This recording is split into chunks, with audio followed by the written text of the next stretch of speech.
সাধারণকালের চতুর্বিংশ সপ্তাহ সোমবার। শোকার্ত জননী মারিয়া। প্রথম পাঠ হিব্রুদের কাছে ধর্মপত্র 5 অধ্যায়, পদ সংখ্যা 7 থেকে 9। খ্রিস্ট তার পার্থিব জীবনে তীব্র আর্তনাদ করতে করতে, চোখের জল ফেলতে ফেলতে প্রার্থনা ও মিনতি জানিয়েছিলেন তাঁরই কাছে, যিনি তাঁকে মৃত্যু থেকে রক্ষা করতে সক্ষম ছিলেন, এবং তার ভক্তি নম্রতার জন্যে সেই প্রার্থনা গ্রাহ্য হয়েছিল। পুত্র হয়েও নিজের দুঃখ যন্ত্রণার মধ্য দিয়ে তিনি অনুগত হতে শিখেছিলেন, এবং পরম পূর্ণতা লাভ করে তিনি তার প্রতি যারা অনুগত তাদের সকলেরই শাশ্বত পরিত্রাণের কারণ হয়ে উঠলেন। প্রভুর বাণী। শাম সঙ্গীত ধুয়ো। ওগো প্রেমময়, আমাকে বাঁচাও তুমি। ভগবান, তোমারই তো নিয়েছি শরণ। দেখো, আমি যেন লজ্জায় না পড়ি কোনো দিন।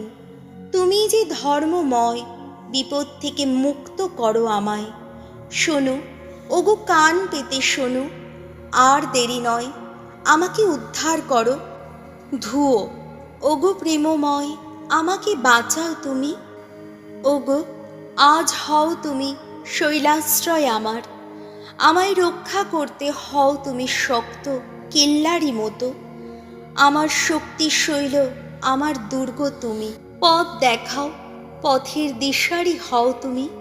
প্রকাশ করো নিজের নামের গৌরব। ধুয়ো। ওগো প্রেমময়, আমাকে বাঁচাও তুমি। আমার চলার পথে লুকোনো জালের ফাঁদ থেকে আমাকে রক্ষা করো তুমি। ওগো, তুমিই যে আশ্রয় আমার। আমি এখন তোমারই হাতে সঁপে দিচ্ছি আমার এই প্রাণ। তুমি তো মুক্তিদাতা আমার। ওগো বিশ্বস্ত ঈশ্বর, ওগো ভগবান। ধুয়ো। ওগো প্রেমময়, আমাকে বাঁচাও তুমি। আমি কিন্তু ভগবান তোমারই ওপর করেছি নির্ভর। বলেছি, তুমি ওগো ঈশ্বর আমার। তোমার হাতেই জানি আমার জীবন, আমার মরণ।